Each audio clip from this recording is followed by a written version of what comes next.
Hello guys, welcome to our YouTube channel. आज हम लोग इस वीडियो में क्या करने वाले हैं, हम लोग जो प्रीवियस ईयर पेपर रहा है एसएससी सीजीएल का उसको देखेंगे, उसको पढ़ेंगे हम लोग। और हम लोग सीखेंगे कि कैसे हर एक क्वेश्चन को कैसे हम लोग सबसे पहले आंसर कर सकें और विद 100% एक्यूरेसी के साथ। ट्रिक सीखेंगे, मतलब शॉर्टकट सीखेंगे हम लोग। क्वेश्चन को क्विकली सॉल्व कैसे करना है वो सीखेंगे। और क्वेश्चंस कौन कौन से हम लोग सॉल्व करेंगे, मैथ्स के, रीजनिंग के और जनरल नॉलेज के। मैथ्स से रिलेटेड कैसे हम लोग ट्रिक्स यूज़ करेंगे, ठीक है। रीजनिंग के रिलेटेड हम लोग कैसे ऑप्शन एलिमिनेशन के हिसाब से हम लोग कैसे क्वेश्चन सॉल्व करेंगे सबसे पहले। चलिए स्टार्ट करते हैं। जैसे क्वेश्चन नंबर 1 दिया है, इंटरचेंज करने के बाद दो नंबर्स को, कौन कौन नंबर 3 और 9 को इंटरचेंज करना है और दो साइंस को इंटरचेंज करना है, मल्टीपल और एडिशन को इंटरचेंज करना है और फिर वैल्यू बताना है इक्वेशन फर्स्ट और इक्वेशन सेकंड का, ठीक है। चलो देखते हैं कि क्या होगा। जहाँ पे आपको 3 दिखेगा आपको 9 लेना है, आपको जहाँ पे 9 दिखेगा वहाँ पे 3 लेना है, और जहाँ पे मल्टीपल दिखेगा वहाँ पे एडिशन लेना है, और जहाँ पे एडिशन दिखेगा वहाँ पे आपको मल्टीपल लेना है। इक्वेशन फर्स्ट देखते हैं। 7 मल्टीपल दिखा मुझे प्लस लेना है, 9 दिखा मुझे 3 लेना है, -8 डिवाइड बाई 2, प्लस दिखा मुझे मल्टीपल लेना है, 3 दिखा मुझे 9 लेना है। तो डिवाइड करना है सबसे पहले। 8 डिवाइड बाई 2 क्या होता है 4, -3 + 7 है ना, मल्टीप्लाइड बाई 9, 9 4 ज़ार 36, 7 + 3 10, 10 - 36 सीधे -26 होता है। आपको दूसरा इक्वेशन सॉल्व करने की जरूरत ही नहीं है। Option number 2 is right answer, ठीक है। अभी देखो in a certain code language behold को लिखा गया है BDEHLO, इंडीड को लिखा गया DDEEIN। तो कोर्स को कैसे लिखेंगे कुछ नोट्स किया आपने? देखो BEHOLD क्या लिखा है, B लिखा है पहले, फिर D लिखा है, फिर E लिखा है, फिर H, फिर L, फिर O। अल्फ़ाबेटिकल ऑर्डर जो इनका है ना वो ऐसा है ABCDEFGHI, ऐसे ही सेम XYZ तक है ना, XYZ, ये अल्फ़ाबेटिकल ऑर्डर है, सेम यही यूज़ करा गया है। अल्फ़ाबेटिकल ऑर्डर के हिसाब से पहला जो अल्फ़ाबेट आएगा, पहले B आता है, इसमें जितने भी अल्फ़ाबेट्स लिखे गए हैं पहले B आता है, फिर D आता है, फिर E आता है, फिर H आता है, फिर आता है आपका L, फिर आता है आपका O। उसी हिसाब से इसको भी लिखा गया है इंडीड को। पहले आपका D आता है, लिखा गया D, फिर E आता है, लिखा गया E, फिर I आता है, फिर N आता है, ऐसे लिखा गया। तो कोर्स को कैसे लिखेंगे, आसान है ना, कर लोगे। देखो कैसे करना है। सबसे पहले मुझे पता है C आता है, देखो ABCDEF, फिर E आएगा DEFGHIJKL MNO आएगा, MNOPQRSTU आएगा, CEORSU। Option number 4 is right answer. तो बहुत आसान है। और क्वेश्चन नंबर 3 को देखो, इसको पढ़ने की जरूरत ही नहीं। अगर आप पढ़ने बैठे ना, इसको 10 सेकंड खाएगा आपको पढ़ने के लिए, आप पढ़ोगे आपका 10 सेकंड गए। इसको करना ही नहीं है कुछ। लाइब्रेरी में क्या रखते हैं हम लोग, बुक्स रखते हैं, म्यूजियम में क्या रखते हैं, आर्टिफैक्ट्स रखते हैं। Option number 2 is right answer, simple. तो ऐसी सीरीज़ में क्या होता है, जो नंबर सीरीज़ गिवन है, फॉर एग्जांपल आपका नंबर है फॉर एग्जांपल 80, ठीक है, फिर है आपका 160, फिर है 320। तो आपको क्या लग रहा है, मल्टीपल हो रहा है, आप देख रहे हो मल्टीपल हो रहा है, 2 से मल्टीपल, 2 से मल्टीपल। जहाँ पे नंबर जो डिफरेंस है ना मोर देन डबल या डबल से ज़्यादा आए, वहाँ पे आपको मैक्सिमम केस में क्या होता है, वहाँ पे आपका प्रोडक्ट लगता है। लेकिन ऐसी सिचुएशन में जहाँ पे उतना ज़्यादा डिफरेंस नहीं लग रहा है, जंप नहीं कर रहा है number series, like for example 382 यहाँ पे दिख रहा है, 322 दिख रहा है, 272 दिख रहा है, 232, 202 और क्वेश्चन मार्क। अब उतना जंप तो मुझे दिख नहीं रहा है, मैं क्या करूँगा, मैं सिंपल डिफरेंस देखूंगा। इसका डिफरेंस 220, 38, 32, 60। इसका डिफरेंस 2 - 2 0, 32 - 27 5, 2 - 2 0, 27 - 23 40। देखो इन दोनों का डिफरेंस 60, इन दोनों का डिफरेंस 50, इन दोनों का डिफरेंस 40, इन दोनों का डिफरेंस कितना है 30, और इन दोनों का डिफरेंस कितना होगा 20। तो 202 - 20 करो तो 182। Option number 3 is right answer, ठीक है। चलो आगे बढ़ते हैं। Select the correct combination of mathematical science to replace. देखो यहाँ पे जहाँ आपको स्टार दिख रहा है, इन स्टार्स के बदले आपको यहाँ पे ऑप्शन चूज़ करने हैं कि स्टार पे क्या आएगा, स्टार पे क्या आएगा, स्टार पे क्या आएगा, इस स्टार पे क्या आएगा। और मुझे बराबर किसके चाहिए 83, राइट हैंड साइड में क्या है आपका 83। अब ऐसे क्वेश्चंस को करने का तरीका क्या है, देखो आप अगर ध्यान से देखोगे राइट साइड में 83 है और लेफ्ट साइड में आपको एक बड़ा नंबर दिख रहा है, तो ये बड़ा नंबर ना तो माइनस से हटेगा, माइनस कितना करोगे, माइनस करोगे 13, ना तो माइनस से हटेगा, तो ये एक ही चीज़ से हटेगा, वो हटेगा डिवाइड। अब डिवाइड मेरे पास दो ऑप्शन है डिवाइड करने के, यहाँ तो यहाँ पे डिवाइड लगेगा, यहाँ पे डिवाइड लगेगा। अगर यहाँ पे मैं डिवाइड लगाता हूँ 4 और 156 के बीच में डिवाइड लगाता हूँ, तो 4 3 ज़ा 12, 4 9 ज़ा 36, 1/39, तो ये एक आपका रैशनल नंबर आएगा जो कि मुझे चाहिए नहीं, तो ये ऑप्शन भी खत्म हो गया, यहाँ पे डिवाइड आप नहीं लगा सकते। तो एक ही ऑप्शन, एक ही जगह बची डिवाइड लगाने की, वो है ये वाला। अगर इसको डिवाइड करोगे 13 1 ज़ा 13, 2 बचा 13 2 ज़ा 26, तो 12 आएगा यहाँ पे। अगर यहाँ पे आप डिवाइड लगाओगे, डिवाइड ये ऑप्शन रह सकता है, ये ऑप्शन रह सकते हैं, और पहले तो मल्टीपल लगाना है पहले वाले साइन पे, यहाँ पे मल्टीपल लगा, 4 1 ज़ा 4, 4 2 ज़ा 8। यहाँ पे क्या लगेगा, अब ये वाला साइन नहीं मालूम, ये वाला साइन नहीं मालूम, ये होना चाहिए बराबर 83 के। अब यहाँ तो पहले यहाँ पे प्लस लगेगा, यहाँ पे माइनस, ये यहाँ पे माइनस लगे, यहाँ पे प्लस कर लो। अगर मैं प्लस करूँगा, 4 + 2 होता है 8 यूनिट डिजिट से, 4 + 2 होता है 8, 8 - 1 हो, 4 + 2 होता है 6, 6 - 1 होता है 5, तो यहाँ पे 3 है, ये ऑप्शन नहीं होगा, ऑप्शन ये वाला होगा, पहले माइनस फिर प्लस, ये वाला ऑप्शन नंबर 3। कैसे देखें, यहाँ पे अगर माइनस करता हूँ 4 - 3 हो, 4 - 2 होता है 2, 2 + 1 होता है 3, जो कि यूनिट डिजिट पे सही आ रहा है। देखो 84 - 12 आया, 2 7 + 11 करो 83 आया ना, तो option number 3 is right answer. ये बता रहा हूँ, ये सब करने की ज़रूरत ही नहीं थी इतनी, मुझे पता यहाँ पे डिवाइड लगेगा, मुझे पता यहाँ पे डिवाइड लगेगा, लगाया डिवाइड, यहाँ पे 12 आया, और पहले में मल्टीपल होगा, 4 1 ज़ा 4, 4 2 ज़ा 8। अब यहाँ पे क्या होगा, यहाँ पे क्या होगा नहीं मालूम, 83। यूनिट जी से देखो, अगर मैं यहाँ पे मेरे पास दो ऑप्शन है, यहाँ पे मेरे पास दो ऑप्शन है प्लस और माइनस का, या तो यहाँ पे प्लस, यहाँ पे माइनस, या फिर यहाँ पे माइनस, यहाँ पे प्लस। अगर मैं ये वाला लगाता हूँ 4 + 2 होता है 6, 6 - 1 5, ये नहीं होगा तो ये वाला होगा, मतलब option number 3 is right answer. तो ऐसे सॉल्व किया जाता है। चलो क्वेश्चन नंबर 6 पे बढ़ते हैं। Which are the following letter clusters will replace the question mark, PKGTXCOL। आपको क्या करना है, जब आपको पेपर मिल रहा होगा ना, जो आपको क्वेश्चन पेपर मिलता है, सॉरी क्वेश्चन पेपर नहीं, वो आंसर सॉल्व करने के लिए पेपर मिलता है ना, लॉगिन करने से पहले। आप जब लॉगिन करते हो फिर आपको स्टिल 15 मिनट या 20 मिनट आपको वेट करना पड़ता है, एग्ज़ाम स्टार्ट होने से पहले वेट करना पड़ता है। उसी बीच आपको पेपर दिया जाता है जिस पे आपको अपना नाम लिखना रहता है, साइन वगैरह करना पड़ता है ना। तो जब पेपर मिलेगा ना, आप जब आपको वो पेपर सॉल्व करने के लिए मिलेंगे, आप उस पर क्या करोगे, ये लिखोगे, ए से लेके जेड तक लिखोगे। बता रहा हूँ इसका कितना काम होगा, इस आप जितने मैंने क्वेश्चंस दिए ना, आप देख लेना कितना काम आएगा ये। ABCDEFGHIJKL M तक लिखा ना, फिर M के बाद उसके नीचे से रिवर्स में आना, MNOPQRSTUVWXYZ। इससे क्या होगा पता चल जाएगा, ए का अपोजिट Z है, D का अपोजिट W है, G का अपोजिट T है। तो ये करना ज़रूरी है। अभी देखो इस क्वेश्चन में कितना यूज़ आएगा ये। ओके, और साथ में एक वर्ड यूज़ करना है EJOTY, इजोटी। इससे क्या होगा, ई का मतलब इसका प्लेस वैल्यू 5 होगा, जे का 10 होगा, ओ का 15 होगा, टी का 20 होगा, और वाई का 25 होगा। समझ आया, 5 10 15 20 और 25। अब देखो पी और के दिया है, पी और के दिया है, आया रिवर्स, मतलब रेसिप्रो इसमें है उल्टा, इसका उल्टा ये के का अपोजिट हम ये अल्फ़ाबेट आता है पी, पी का के।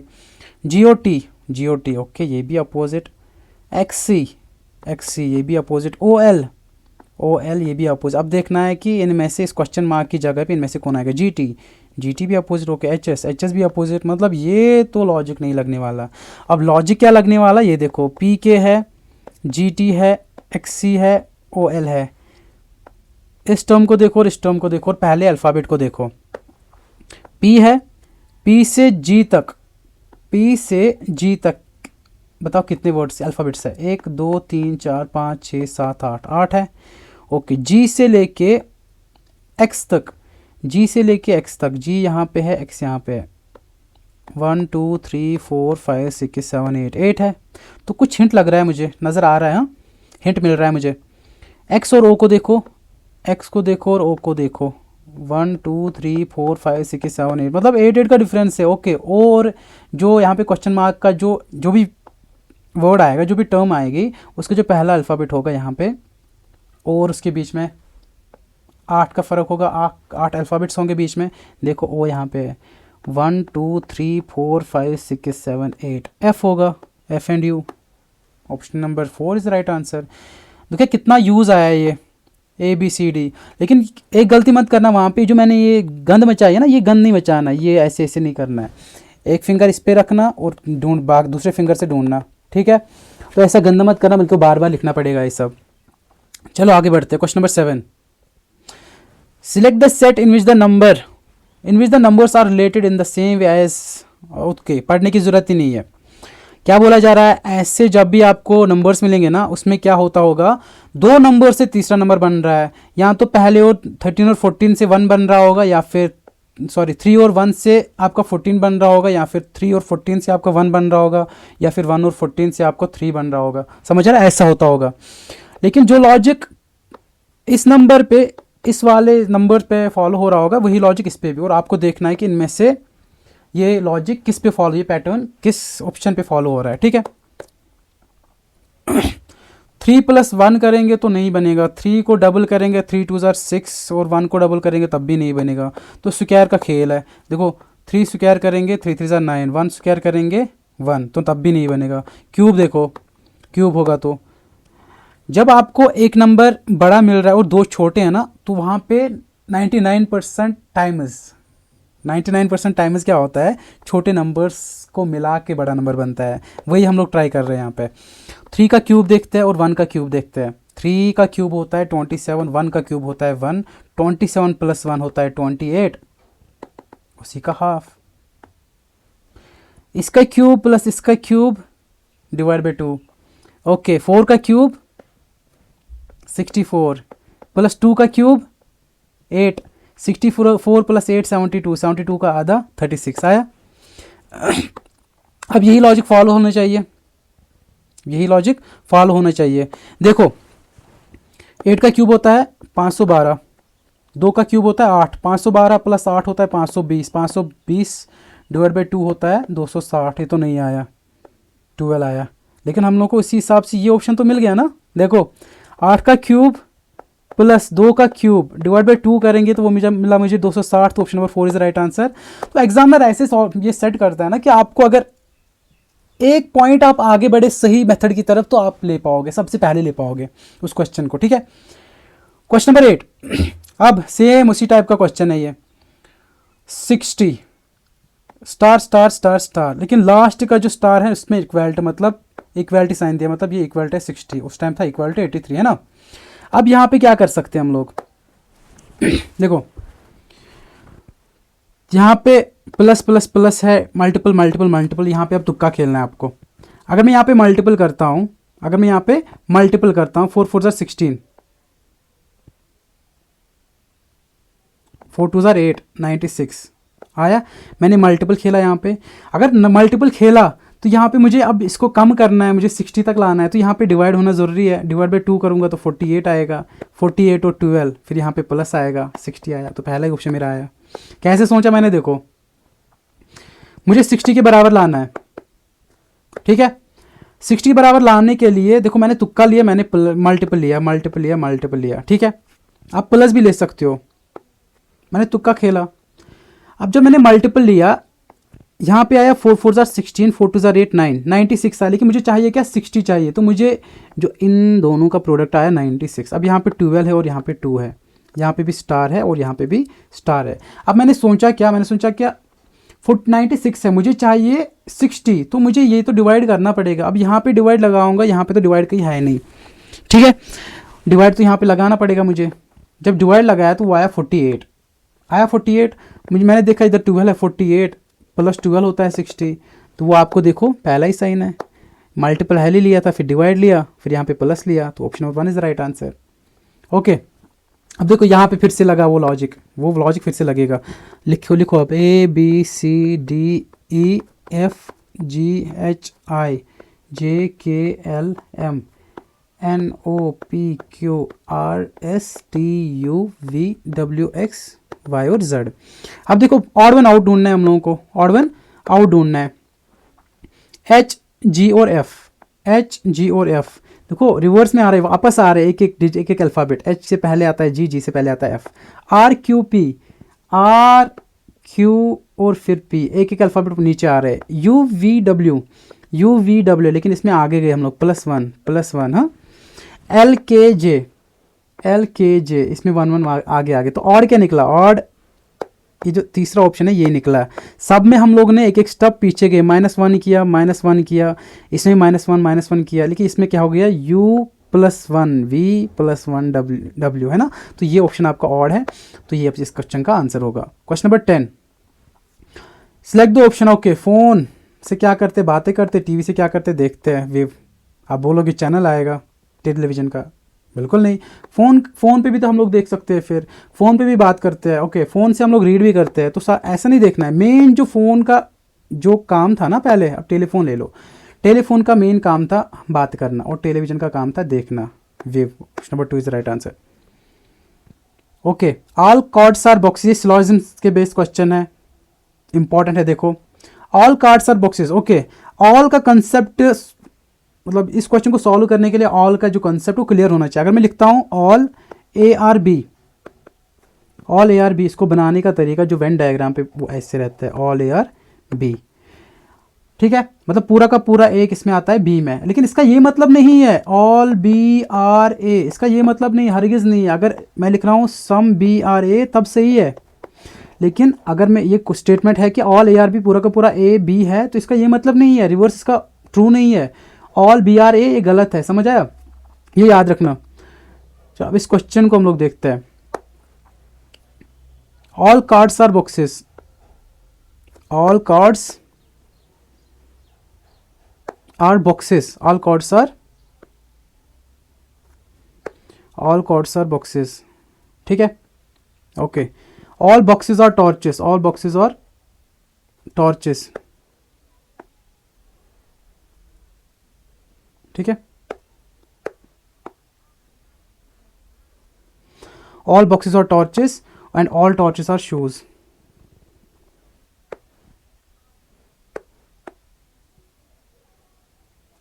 ये वेन डायग्राम बनेगी इसकी, ठीक है, समझ आया।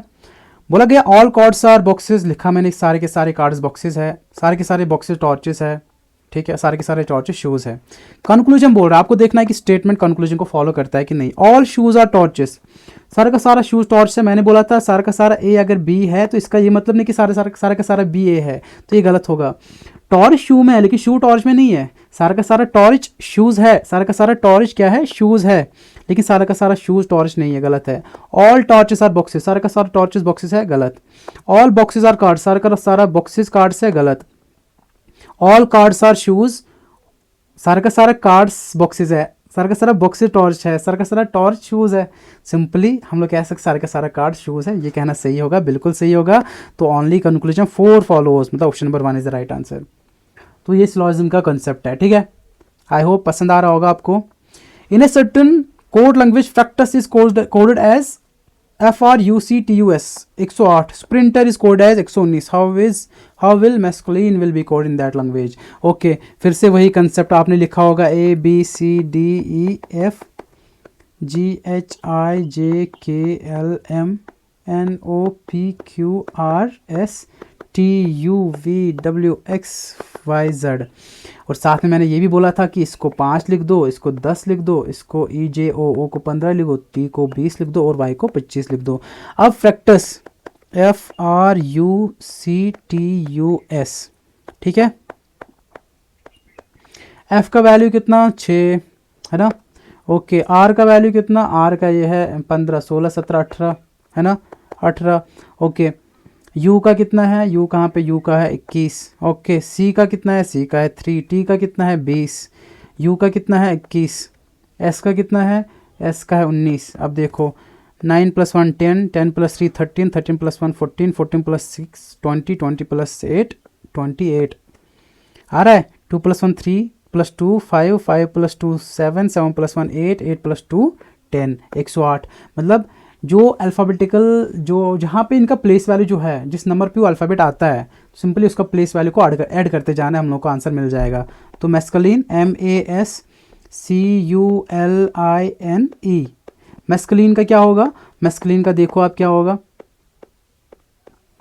M का प्लेस वैल्यू 11 12 13, ए का 1, एस का कितना है, एस का 19, सी का है 3, यू का है 21, एल का है 12, आई का है, आई कहाँ पे, आई का है 9, एन का कितना है, एन का है 14 और ई का कितना है, ई का है 5। ऐड करते जाओ, 5 + 4 9, 9 + 9 18, 19 20 21, 21 + 3 होता है 24, 24 + 1 25, 25 + 3 28, 28 + 9 28 + 9 होता है 37, 7 लिखेंगे 3 कैरी, 1 2 2 2 4 4 5 6 7 8 9 10, 107।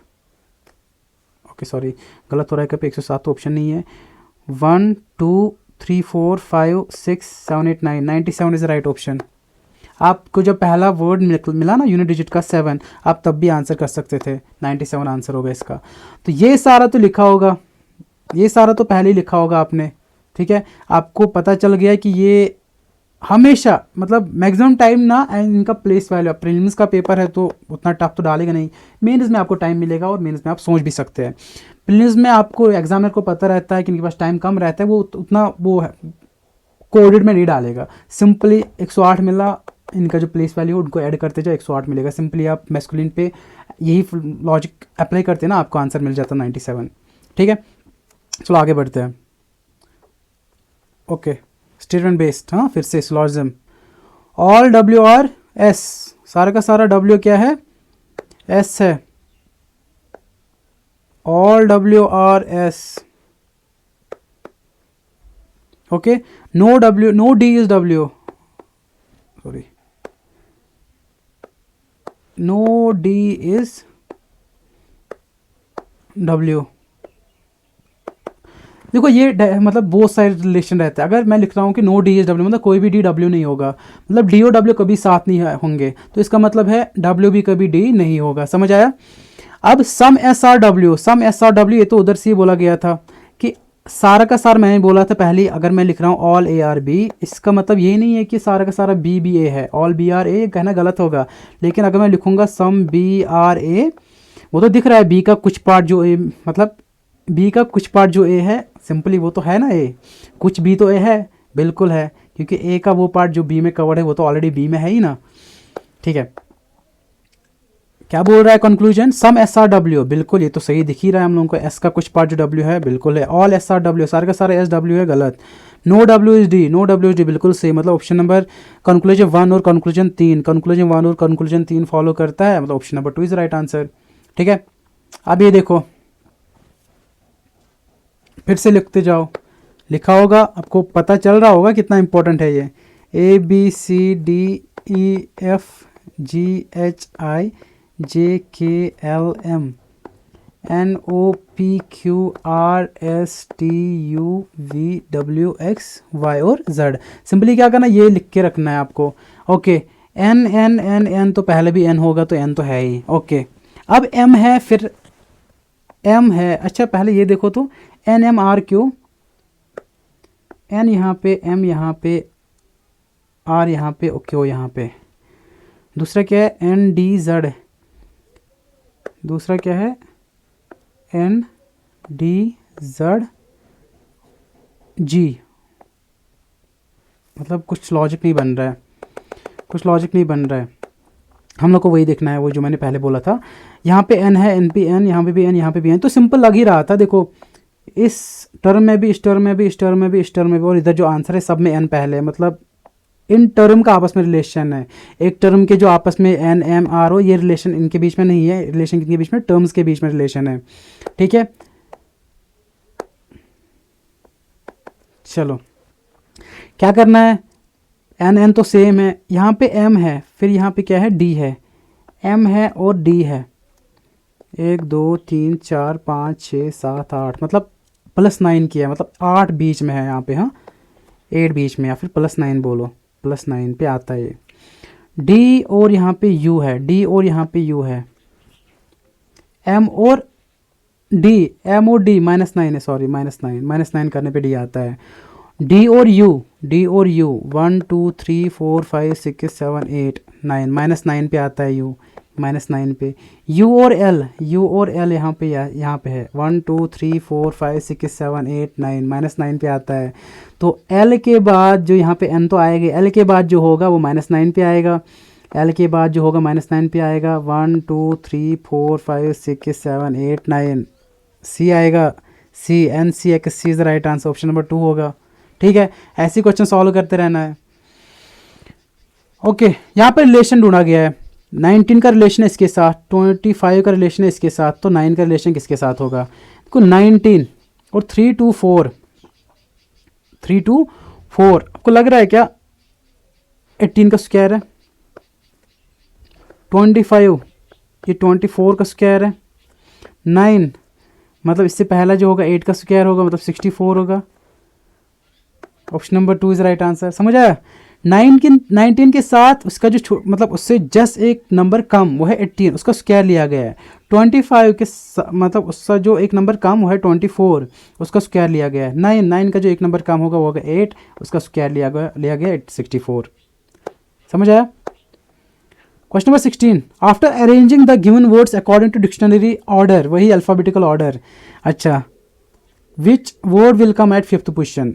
5 ऑप्शन है, 5 वर्ड देखना है कि कौन आएगा अकॉर्डिंग टू डिक्शनरी, मतलब अल्फ़ाबेटिकल ऑर्डर अगर हम लोग इनको देखेंगे तो। पहला तो पी है, ठीक है, ओ है, पी है। अब बात आएगी ए बी सी डी ई, मतलब ये पहला आएगा, ठीक है। A B C D E F G H I J K L M N O P, तो पी ये दूसरा आएगा। अब बचा यू, यहाँ पे आएगा तीसरा, चौथा, पांचवा, ठीक है। अब कौन आएगा इन्हीं में पता चलेगा। फिर एल भी कॉमन है, फिर ए भी कॉमन है। अब आएगा बात ए बी सी है पहला, तो तीसरा आएगा। A B C D F G H I J K L M N O P Q R S T, S और टी, तो ये आएगा आपका पांचवा। समझ आएगा? समझ आया? फर्स्ट सेकंड थर्ड, ये फोर्थ है, ये आया फिफ्थ। आपका पॉपुलेशन आपका 5th वर्ड है। ऐसे सॉल्व करना है। ओके, ये भी वैसे ही है, वैसे ही जो क्वेश्चन था वैसे ही करना है इसको भी। मतलब ये नोट लिखा है 13 को, अगर 13 है फॉर एग्जाम्पल, इसको आप 1 और 3 लेके ऑपरेट नहीं कर सकते, 13 को 13 ही एज 13 ही ऑपरेट करना है, ठीक है। ओके, 20 मैंने बोला ऐसे क्वेश्चन में यूजुअली क्या होता है, यूजुअली होता है कि छोटे नंबर्स को मिला के बड़ा नंबर बनता है। 20 है, 6 है, 4 है। अगर 6 का स्क्वायर करूँगा 36 है, 4 का स्क्वायर करूँगा 16 है। 36 मैंने 16 20 आएगा, बिल्कुल आएगा। ओके, 7 का स्क्वायर 49, 5 का स्क्वायर 25, माइनस करूँगा तो 24 आएगा, बिल्कुल आएगा। अब यहाँ पे बाकी ऑप्शन देखना है आपको। 9 का स्क्वायर 81, 4 का स्क्वायर 16, तो माइनस करके आएगा।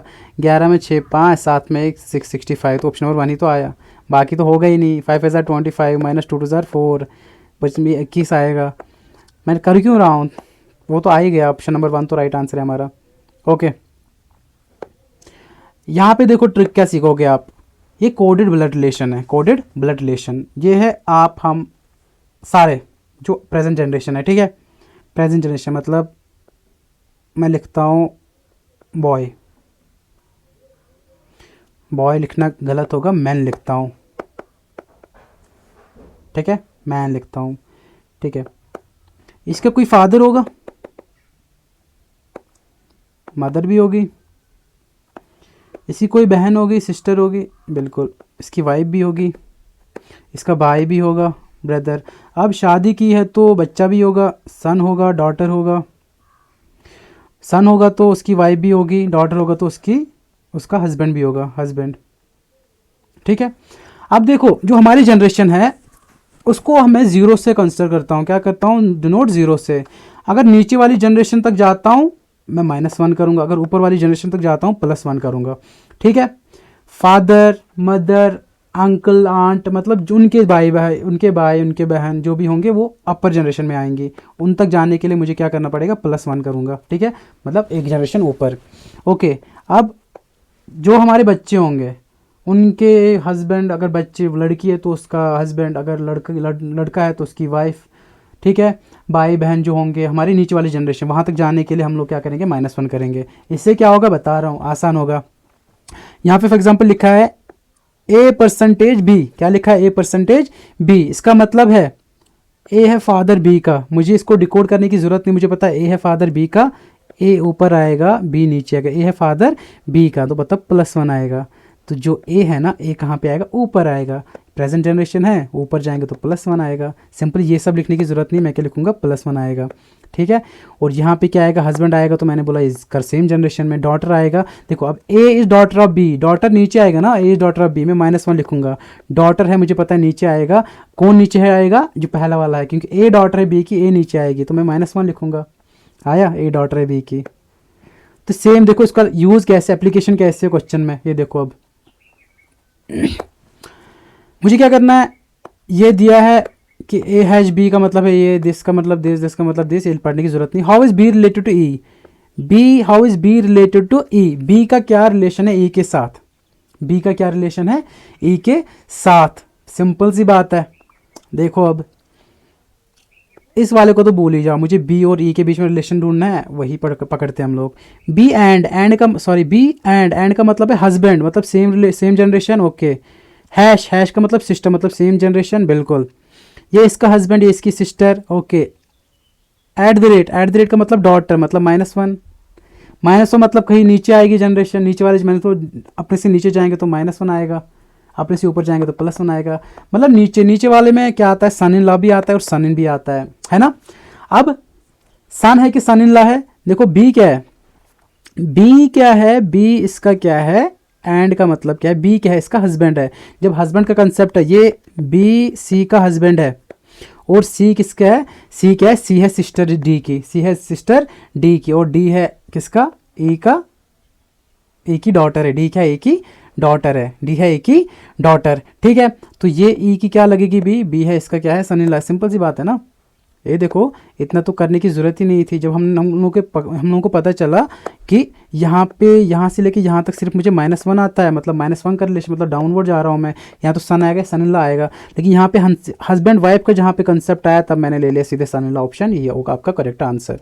यहाँ पे हस्बैंड का एक कंसेप्ट है ना, एंड का, यहाँ पे हस्बैंड का, बी सी का हस्बैंड है। जब बी सी का हस्बैंड है तो बी क्या होगा, फिर बी तो कहीं ना कहीं सन इन लॉ आएगा ही, है ना।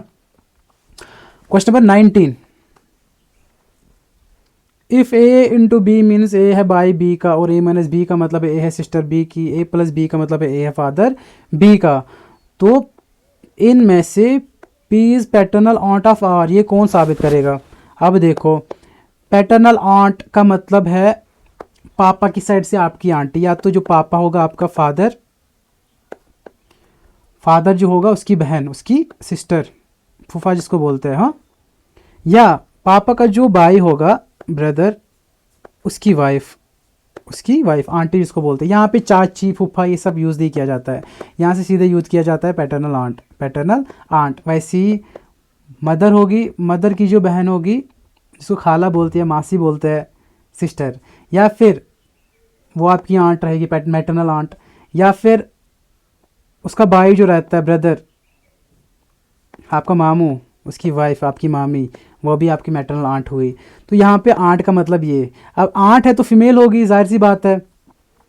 पहले हम लोग जेंडर ढूंढते हैं। पी माइनस का मतलब है पी है सिस्टर बी की, मतलब पी सिस्टर है, तो मतलब कहीं ना कहीं ये फीमेल है, तो ये आ सकता है, ये भी आ सकता है।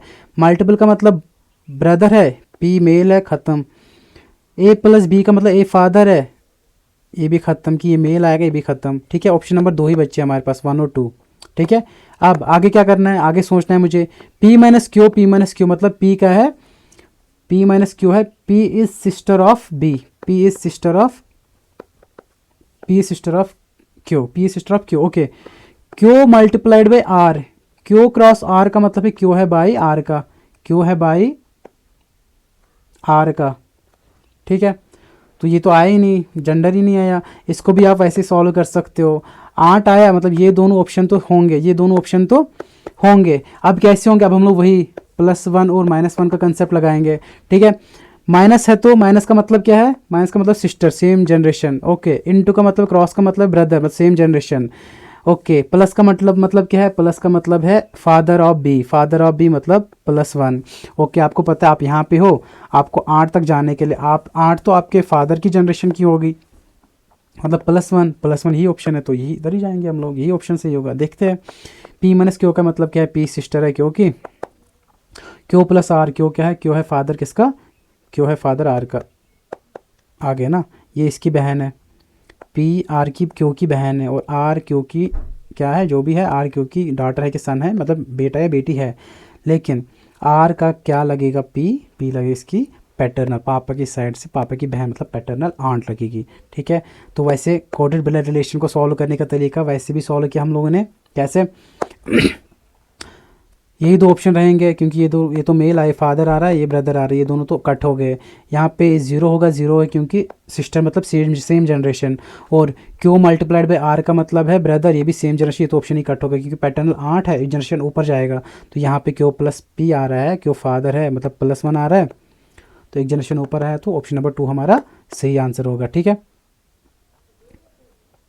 Question number 20, the term backstick is used in which are the following, तो हॉकी में यूज होता है। Which are the following festival in Punjab is celebrated to commemorate the formation of Khalsa Panth, तो ये आपका बैसाखी है, आपका बैसाखी है, okay. Chemical formula of quick lime calcium oxide, option number 1 is the right answer. What is the unit of work done, joule, ठीक है। तो ये सारा पता होना चाहिए, ये सारा बहुत ही इंपॉर्टेंट है। Which are the following sites do not have nuclear power plant, okay. ये देखो रावलपिंडी या राजस्थान में है, प्रेजेंट है, नरोरा उत्तर प्रदेश में है, तारापुर महाराष्ट्र में है, विजयवाड़ा भी महाराष्ट्र में है, लेकिन इन तीनों पे आपका पावर प्लांट अवेलेबल है, विजयवाड़ा पे पावर प्लांट अवेलेबल नहीं है, तो इसका जो सही आंसर है विजयवाड़ा होगा, विजयवाड़ा होगा। The Ramakrishna mission stressed the ideal of bhakti, ideal of education, ideal of celebration, यहाँ पे डैश है, ideal of what, education, bhakti, celebration, God through social service and selfless actions. देखो इसका ऑप्शन है सेल्वेशन। सेल्वेशन का मतलब क्या है, सेल्वेशन का मतलब है सिन से बचना, गुनाहों से बचना, उनके कॉन्सिक्वेंसेस आपको पता होंगे, उनके कॉन्सिक्वेंसेस क्या होंगे, फिर अगर आपने ये गुनाह किया उसके बदले में आपको क्या मिलेगा, वो पता होने के बाद उनसे बचना, उनकी गलतियों से बचना, गलतियों से क्या होगा उनसे बचना, सब कुछ। तो जो रामकृष्ण मिशन था, it's stressed the ideal of celebration, ठीक है। Option number 3 is the right answer. International non violence day Gandhi ji के जन्मदिन पे 2 अक्टूबर, ठीक है। Which are the following dynasties established the kingdom of Vijayanagar, okay. Vijayanagar kingdom का जो पहला डायनास्टी था ना, वो स्टार्ट हुआ था संगमा डायनास्टी से, ये आंसर होगा। व्हेन वाज वायुदूत, 1981 में वायुदूत जो एयरलाइन थी सेटअप हुई थी। Wearing away of landscape by different agents like water, wind and ice is called, इसको तो इरोजन कहते हैं। हुआ में the following is known as Sarod Samrat. Sarod Samrat classical music का, Indian classical music, Amjad Ali Khan Sahab. Which of the following is not one of the methods of national income estimation. National income calculate करने के 3 method है हमारे पास। इनकम मेथड है, प्रोडक्ट मेथड है, income method है, product method है, और एक्सपेंडिचर मेथड है, और बैंकिंग मेथड कोई मेथड नहीं है, ठीक है। The term parliament refers to, parliament Rajya Sabha ना, लोकसभा ना, स्टेट लेजिस्लेचर, नेशनल लेजिस्लेचर। आपको पता है जो supreme legislature law making body है ना, वो है पार्लियामेंट, तो option number 4 is the right answer. Legislature मतलब लॉ मेकिंग बॉडी, वो कौन है, आपका parliament. Raja Ram Mohan Roy founded a reform association Brahmo Sabha which later on was changed to Brahmo Samaj, ठीक है, 1828 में। कहाँ पे बनाई थी, आपके लिए क्वेश्चन है, होमवर्क है, कहाँ पे इसने फॉर्म की थी। In which of the following union states Harappan cities have not been found. Gujarat में भी, राजस्थान में भी, हरियाणा में भी फाउंड की गई, लेकिन उत्तराखंड में अभी तक फाउंड नहीं करी गई है। उतना ऊपर कहाँ गए थे वो। The foremost right among the right to freedom is, okay. अब देखो आपको पता है right to life and personal liberty जो है, ये वाला प्रिवेंटिव डिटेंशन है, फ्रीडम टू असेंबल है, और right to freedom of speech and expression. तो ये वाले तो आर्टिकल 19 में कवर होते हैं। प्रिवेंटिव डिटेंशन आपका किस में होता है, ये आर्टिकल 22 में कवर होता है, ठीक है। और आर्टिकल 21 में आपका right to life and personal liberty cover होता है, ठीक है। तो ये इंपॉर्टेंट है, जो मतलब फंडामेंटल राइट्स में जो हार्ट है ना, वो इसको बोला गया, किसको, आर्टिकल 21 को, ठीक है। फोरमोस्ट राइट आपका यही है, right to life and personal liberty, article 21 में मेंशन करा गया इसको, ठीक है। आगे बढ़े। डिसऑनेस्ट मर्चेंट है, डिसऑनेस्ट होगा तो कभी इसको नुकसान होगा नहीं, हमेशा फ़ायदा होगा, याद रखना। तो ये ऑप्शन और ये ऑप्शन खत्म हो गया वहीं पे, ठीक है। अब नुकसान हो रहा है 12.5%, लॉस पे बेच रहा है, मतलब 12.5 का मतलब है 108, 1/8, मतलब 8 अगर कॉस्ट प्राइस है, बेच कितने पे रहा है, 7 पे बेच रहा है, सेलिंग प्राइस 7 है, नुकसान पे बेच रहा है। याद रखना अगर 100 प्राइस है 120 पे बेचा तो इस 120 मेरा सेलिंग प्राइस होगा और 100 मेरा कॉस्ट प्राइस होगा। जो 20 का मुनाफा हुआ 20 का, वो हमेशा कॉस्ट प्राइस पे होता है, हमेशा कॉस्ट प्राइस पे होता है। अब देखो ये हुआ। अब दूसरा काम क्या करता है, दूसरा काम ये करता है कि 36 kg अगर किसी को लेना है, ये इसको 28 kg दे रहा है, पैसा 36 kg का ले रहा है, लेकिन उसको कितना दे रहा है, 28 ग्राम का ही दे रहा है। समझ आया। अब रेशियो देखूं तो रेशियो देखूं इसका, तो ये देखो किससे कटेगा, 4 से, 4 7 28, 4 9 36। ओके, अब मुझे क्या देखना है, टोटल परसेंटेज प्रॉफिट में या लॉस, प्रॉफिट हो या लॉस में, लॉस हो, मुझे टोटल प्रॉफिट परसेंटेज निकालना है, फिर लॉस परसेंटेज निकालना है। 8 7 कितना हो गया, 56, 7 9 63, मतलब कॉस्ट प्राइस मेरा 56 आया, सेलिंग प्राइस मेरा 63 आया। अब प्रॉफिट हो रहा है कि लॉस हो रहा है, सिंपल सी बात है, प्रॉफिट हो रहा है। कितना प्रॉफिट हो रहा है, 7 प्रॉफिट हो रहा है। कितने पे हो रहा है, 56 पे हो रहा है, तो 100 पे कितना, 100 पे कितना, ठीक है। 7 8 56, 8 1 8, 2 कैरी, 8 2 16, 4 बचा ना, इधर पॉइंट, इधर 0, 8 5 40, 12.5 gain. Option number 2 is right answer. चलो आगे बढ़ो। HCF of 2 numbers is 12, which of the following can never be their LCM। अब देखो 2 नंबर में लेता हूँ, A और B लेता हूँ।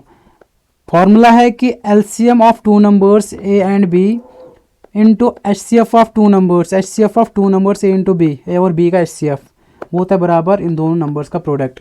2 नंबर्स का LCM इंटू 2 नंबर्स का HCF होता है बराबर प्रोडक्ट ऑफ 2 नंबर्स। HCF दिया है 2 नंबर्स का 6, कितना दिया है, 12, कितना दिया है, 12, तो LCM कितना हो गया, LCM 2 नंबर्स का into HCF is equal to A into B। Okay, 12 उधर जाएगा, 12 यहाँ पे डिवाइड होगा, है ना। अब जो भी LCM होगा, मुझे पता है LCM जो भी निकलता है वो कुछ नंबर निकलता है, नेचुरल नंबर निकलता है, काउंटिंग नंबर निकलता है, मतलब 12 से वो कटना चाहिए। अब जो LCM मुझे निकलेगा वो 12 से तो कटेगा, तब जाके मुझे कुछ नंबर मिलेगा। 72 12 से कटता है, बिल्कुल कटता है। 60 कटता है, बिल्कुल। 84 कटता है, बिल्कुल करता है। 90 नहीं करता है, तो ये कभी LCM नहीं होगा। समझ आया, ये 90 कभी LCM होगा नहीं, क्योंकि जो भी LCM होगा 12 से कटना चाहिए। 90 कभी 12 से कटता ही नहीं है, मतलब या फिर 12 का मल्टीपल होना चाहिए। 90 कभी 12 का मल्टीपल होगा ही नहीं, तो ये आपका ऑप्शन है। ऑप्शन एलिमिनेशन से किया मैंने, ठीक है। 2 circles touch each other externally at point P। 2 circles है एक्सटर्नली, 2 पॉइंट्स एक पॉइंट पे एक्सटर्नली, यहाँ पे ये पॉइंट है, यहाँ पे टच करते हैं, ठीक है, P पे। AB is a direct common tangent to 2 circles A and B at point of contact. Okay, at AB क्या है, एक डायरेक्ट कॉमन टेंजेंट है, और पॉइंट ऑफ कॉन्टैक्ट क्या है, O और B। ओके, AB क्या है, डायरेक्ट टेंजेंट है, और पॉइंट ऑफ कॉन्टैक्ट क्या है, O और B, ठीक है, कॉमन टेंजेंट है। और बोला गया है कि एंगल PAB है बराबर 40 के, एंगल PAB है बराबर, एंगल PAB है बराबर 40 के, ये वाला एंगल PAB है बराबर 40 के। तो मुझे क्या निकालना है, the measure of angle ABP, measure of angle ABP, ये वाला एंगल निकालना है, ठीक है, ये वाला एंगल।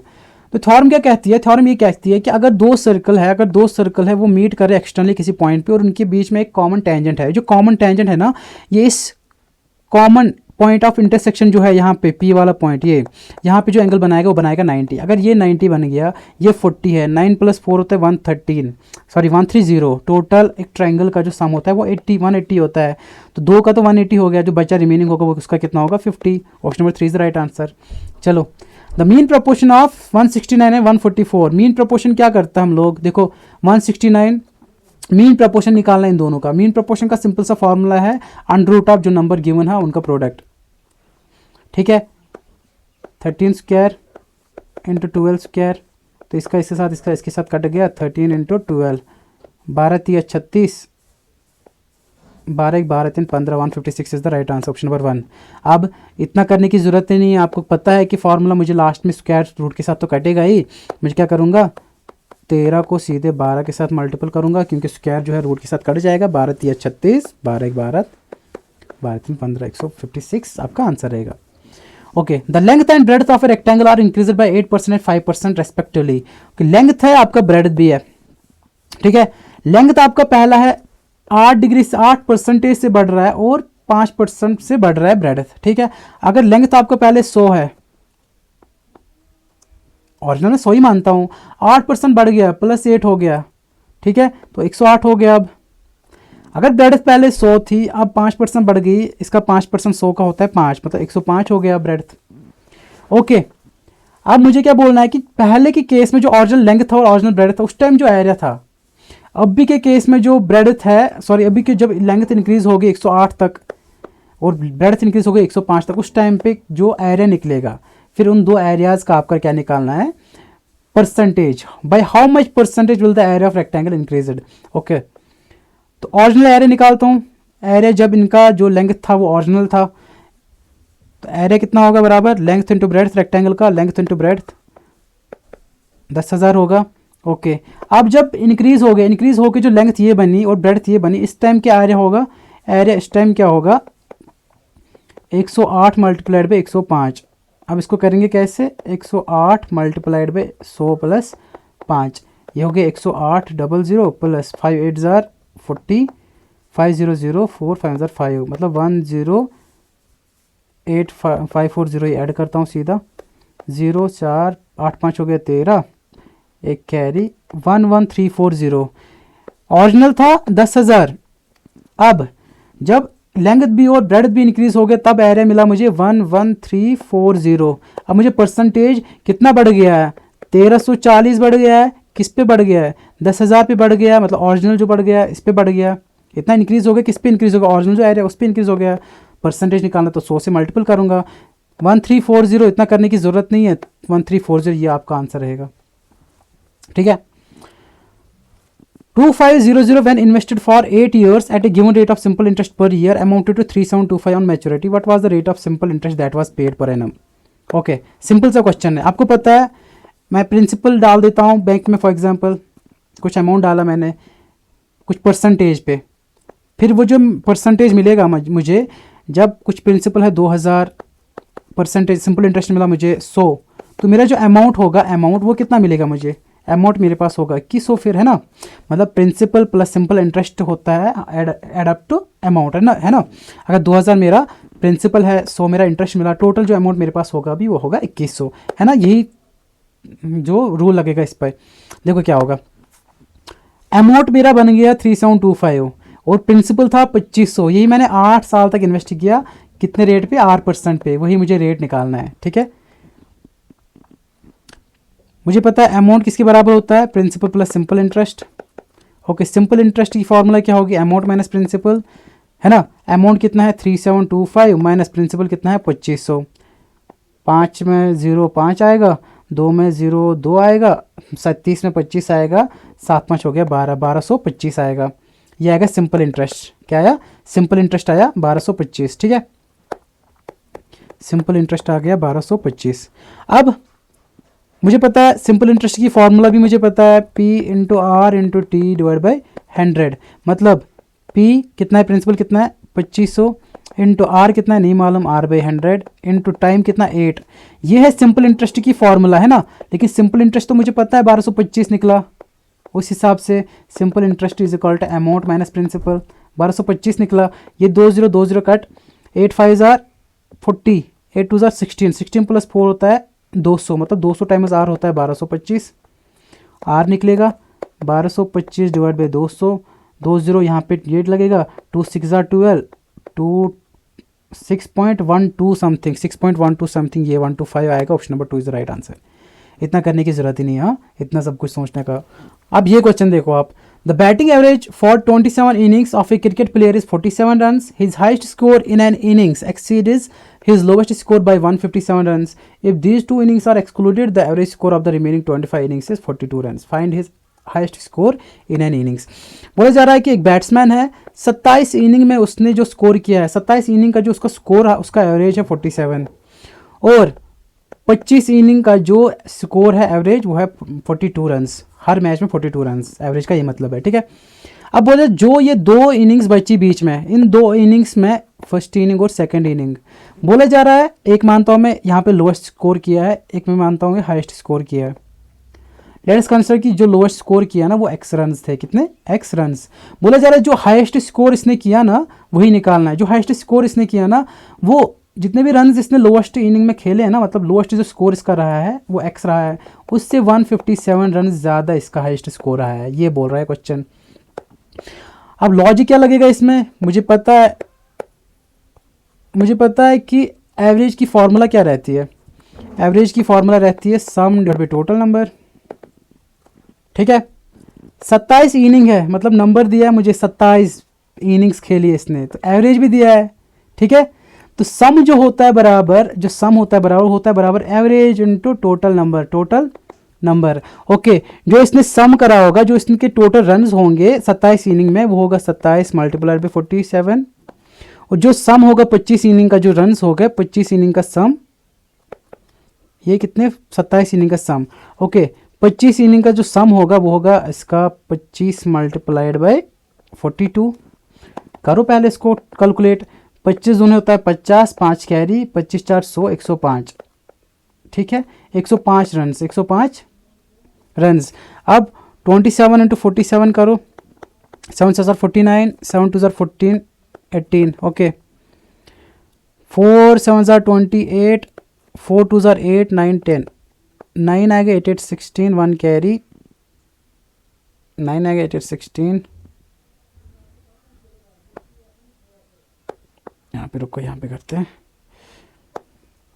27 into 47, 7 7 49, 7 2 14, 18, okay. 4 7 28, 4 2 8, 9 10, ये क्या आएगा 9 8 8 16, 1 कैरी, 1 2 6 9, ओके। 27 इनिंग का जो एवरेज रहा है वो था 47। अब सम जो 27 इनिंग का था वो निकला 1267, मतलब 27 इनिंग में इसने इतने रन्स बनाए हैं 1269, ओके। 25 इनिंग में इसने जो सम बनाया वो बनाया कितने, जो रन्स बनाए इसने 25 इनिंग में इस एवरेज के हिसाब से, वो टोटल रन्स कितने बनाए इसने 1050। जो बाकी 2 इनिंग्स बचे उसमें कितने रन्स बनाए इसने, माइनस कर दूं, 9 में 9 बचा, 6 में 5, 1 12 में, मतलब 219 रन। जो 2 इनिंग में इसने रन्स बनाए ना वो है 219 रन इसने बनाया 2 इनिंग में, ओके। मैंने बोला था लोवेस्ट इनिंग में x माना, हाईएस्ट इनिंग में बनाया x प्लस 157 ज़्यादा है जो इस कंडीशन में लिखा था, ठीक है। मतलब यही 2 इनिंग्स में इसने रन्स बनाए, लेकिन मेरे हिसाब से तो ये बना, लेकिन जब क्वेश्चन में निकाला हम लोगों ने इसके हिसाब से ये बनाया, मतलब x प्लस इसका लोवेस्ट इनिंग का स्कोर प्लस इसका हाईएस्ट इनिंग का स्कोर, ये वाला, हाँ, वो होगा बराबर 219, मतलब 2x प्लस 157 होगा बराबर 219, मतलब 2x होगा बराबर 219 माइनस 157, 262, 2x बराबर 62, x बराबर 62 डिवाइड बाई 2 मतलब 31। तो जो लोवेस्ट इनिंग में इसने स्कोर किया था, मैंने बोला था जो 2 इनिंग्स में, पहली इनिंग और सेकंड इनिंग, पहली इनिंग में स्कोर करेगा, फॉर एग्जांपल लोएस्ट x माना मैंने, जो उसने स्कोर किया सबसे कम, वो निकला मेरा 31। अब जो हाईएस्ट इनिंग में स्कोर करेगा वो 31, लोएस्ट इनिंग से 157 ज़्यादा, 7 + 1 8, 15 + 31 88, option number 2 is right answer. चलो आगे बढ़ो, okay. P and Q can complete A project in 15 days and 10 days। आपको पता है P और Q दिया है, P 15 दिन में काम कंप्लीट करता है और Q 10 दिन में। एलसीएम निकालो, टोटल वर्क ये 30 दिन में कंप्लीट करेंगे, है ना। टोटल जो इसका एलसीएम निकालो 30 यूनिट्स, ये है 30 यूनिट्स, ये है टाइम का, इसको इतना टाइम लगता है। एफिशिएंसी देखते हैं, मतलब एक दिन में कितना यूनिट्स कंप्लीट करता है। इसका एफिशिएंसी होगा 15 को 2 से मल्टीप्लाई, तब 30 आएगा, मतलब 2, इसका है 3, ऐसे रहता है ना। क्योंकि जो वर्क रहता है ना, जो टाइम रहता है, टाइम होता है बराबर वर्क बाय एफिशिएंसी, या फिर एफिशिएंसी होता है बराबर वर्क बाय टाइम। देखो वर्क है 30, एफिशिएंसी है, या वर्क है 30, एफिशिएंसी टाइम है 15, ये वाला फॉर्मूला लगा के, वर्क है 30, एफिशिएंसी टाइम है 15, तो एफिशिएंसी कितना निकला, 2, वर्क है 30, टाइम है 10, एफिशिएंसी निकला 3, मतलब हर दिन वो 3 यूनिट्स काम करता है। अब ये तो पता होगा आपको इतना, ठीक है। P 15 दिन में काम कंप्लीट करता है और Q 10 दिन में। टोटल वर्क है 30 यूनिट, और P को लगता है कितना, इसकी एफिशिएंसी है 2 unit per day, 2 unit per day ऐसा रहता है। Q की एफिशिएंसी है 3 यूनिट्स पर डे, ये है यूनिट्स, ओके। अब 2 यूनिट्स और 3 यूनिट्स। बोला जा रहा है कि they started doing the work together but after 2 days Q had to leave and P alone complete the remaining work. अब 2 दिन बाद क्यू छोड़ देता है, लेकिन 2 दिन तक पी भी काम करते हैं और क्यू भी। पी तो कंप्लीट काम करता है बराबर जब तक काम खत्म नहीं होता, लेकिन क्यू के साथ तो ये भी काम करता है ना 2 दिन। पहले मैं 2 days का वर्क निकालता हूँ, 2 days का वर्क पी भी करता है और क्यू भी करता है। पी का क्या है, पी 1 दिन में करता है 2 यूनिट्स और 2 दिन में हो गए 4, और क्यू करता है 1 दिन में 3 यूनिट्स और 2 दिन में वर्क किया तो कितना किया 6 यूनिट। मतलब 2 दिन का वर्क हुआ 10 यूनिट। अब 10 यूनिट तो खत्म, बचा कितना, बचा टोटल था 30, 10 यूनिट खत्म हो गया 2 दिन में, बचा 20। 20 को कंप्लीट कौन करेगा, पी की एफिशिएंसी है 2, मतलब वो 10 दिन में और लेगा। ये 10 दिन तो लगी और ऑलरेडी 2 दिन लगे थे, टोटल कितना टाइम लगा इनको कंप्लीट करने में, 12 दिन।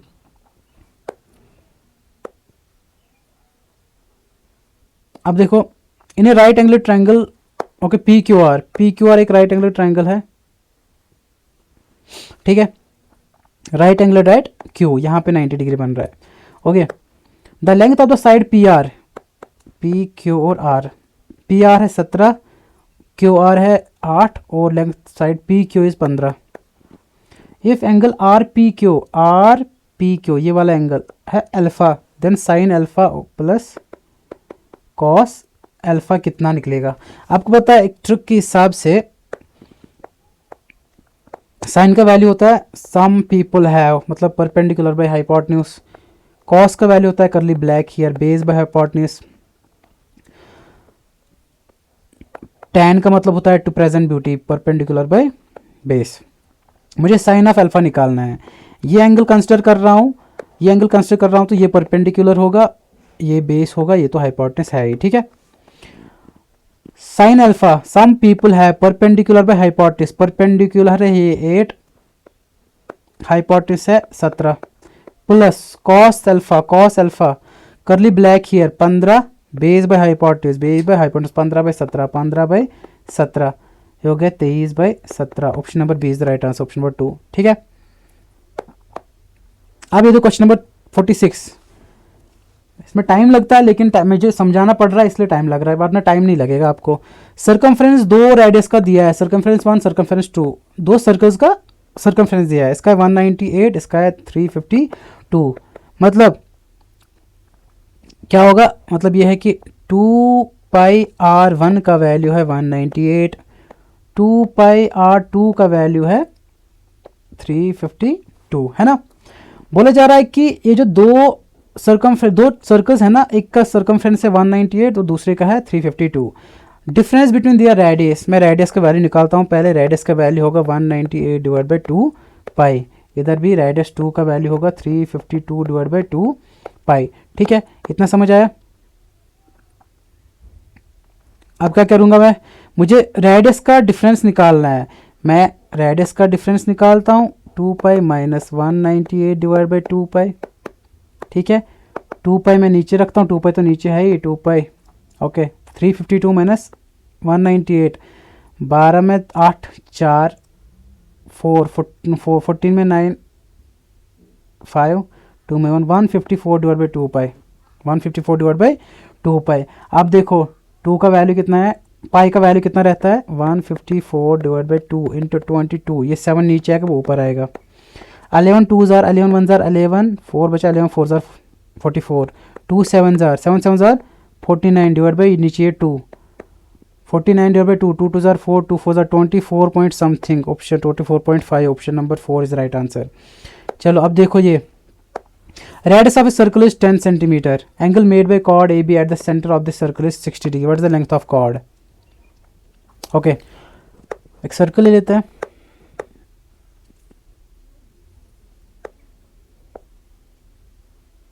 ठीक है। सेंटर लिया और ये रेडियस है 10। एक कॉर्ड बोल रहा है कि कॉर्ड है ए बी, चलो ए बी कॉर्ड ले लिया मैंने, ठीक है। बोल रहा है कि एंगल मेड बाय कॉर्ड, जो कॉर्ड ए बी है ये एंगल बना रहा है सेंटर पे कितना 60 degree. What is the length of this cord, इस कॉर्ड का लेंथ कितना है ये बताना है मुझे, इस कॉर्ड ए बी का लेंथ कितना है। देखो ये भी तो रेडियस है, रेडियस 10 है तो ये भी रेडियस ही है इसका, ये भी रेडियस, ये भी रेडियस है तो ये भी रेडियस ही है, ये भी 10 होगा। ये एक इक्विलेटरल ये एक आइसोसेलेस ट्रायंगल बन गया जिसका ये भी 10 है और ये भी 10 है। जब दो साइड्स बराबर होंगे तो उनके अपोजिट एंगल्स भी बराबर होते हैं। ये एंगल और इसके बराबर होगा। ये एंगल मुझे गिवन है 60, ऑलरेडी पता है कि 60 डिग्री है ये, ठीक है। अब ये अगर 60 है और ये दोनों एंगल बराबर होंगे, सम ऑफ जो एंगल जो ट्रायंगल का जो सम रहता है वो 180 रहता है, उसमें 60 आ चुका है। अब बचा कितना 120, और 120 ये दोनों बराबर भी होने चाहिए, तो ये भी 60 ये भी 60 होगा, तब जाके बराबर आएगा। अब जब एक ट्रायंगल में तीनों एंगल्स बराबर होंगे, ये भी 60 ये भी 60 ये भी 60, तो इनके अपोजिट साइड्स ही बराबर होंगे। ये एक प्रॉपर्टी है ट्रायंगल की, ये प्रॉपर्टी है। तो ये एक कौन सा ट्रायंगल बन गया, ये बन गया इक्विलेटरल ट्रायंगल। जब इसके तीनों से एंगल्स बराबर है तो ये बन गया इक्विलेटरल ट्रायंगल जिसके तीनों एंगल्स बराबर है। अगर तीनों एंगल्स बराबर होंगे तो तीनों साइड्स भी बराबर होंगे। अगर ये 10 ये 10 तो ये भी 10, तो इस हिसाब से इस कॉर्ड का लेंथ कितना है 10। Option number 4 is the right answer. बोल रहा है कि Riya could not decide between discount of 30% और 2 सक्सेसफुल डिस्काउंट। सक्सेसफुल डिस्काउंट और जो हम लोग को डिस्काउंट मिलता है ना उसमें बहुत फ़र्क रहता है। देखो कैसे फ़र्क है, आपको बोलेगा वो 10% डिस्काउंट दे, चलो और 4% देता हूँ, आपको लगेगा 14% है। 14% नहीं है, देखो यहाँ पे इसको पहले 25% डिस्काउंट मिला, फिर 5% डिस्काउंट मिला, और बोला जा गया कि उसको समझ नहीं आ रहा, उसको 30 फॉर एग्जाम्पल एक शॉप पे उसको ऐसा सोचो, एक शॉप पे उसको 30% डिस्काउंट मिल रहा है और दूसरी शॉप पे उसी आइटम पे वो बोल रहा है कि 25% दे रहा हूँ, चलो और 5% दे रहा हूँ। यहाँ पे 30%, यहाँ पे भी 30, वो कन्फ्यूज़ हो रही है कि फ़र्क क्या है, पहले 30 दे देता, फिर देखो फ़र्क क्या है, वही उससे चेंज क्या होगा उसके अमाउंट पे वो समझ आना, ठीक है। अगर मैं सक्सेसफुल ले रहा हूँ ना, पहले A% डिस्काउंट दिया फिर B% डिस्काउंट दिया, इसका जो सक्सेसफुल डिस्काउंट में लेता हूँ ना वो ऐसे लेता हूँ A + B - AB / 100, ठीक है। अब क्या दिया यहाँ पे 25% दिया, फिर 5% दिया, फिर 25 और 5 इनको मल्टीपल करके डिवाइड बाई 100, 25 5 होता है 30 माइनस 5 5 25, 125 डिवाइड बाई 100 आया ना, मतलब 1.25 मतलब 28.75 आया ये। इधर 30% है। अब यहाँ तो मैं 30% इसका जिसने शॉपिंग की उसका 30% निकालूँ, फिर इसका 28.75% निकालना, फिर दोनों का सब्ट्रैक्ट करूँ, मतलब 30% ऑफ 3840 निकालूं, इधर से 28% ऑफ 28.75% ऑफ 3840 निकालूं, तब माइनस करूं। इससे अच्छा ना कि मैं इन दोनों का जो ये 3840 कॉमन लेके इन दोनों का माइनस करूं सीधा। देखो क्या करता हूं मैं, बात बराबर है लेकिन करने का तरीका अलग है। देखो 30% और इधर 28.75%, तो वही 1.25% का फ़र्क आया है ना। 1.25% ही निकालता हूँ मैं 3840 का, जब ये परसेंट निकालता मुझे आंसर मिल जाएगा। देखो कैसे मिलेगा, 3840 का 1.25 परसेंट को मैं हटाया, मैंने 2 0 रखा, ठीक है 2 0 रखा, डेसिमल को भी हटाता हूँ और 2 0 आएंगे, ये 0 इसके साथ, ठीक है।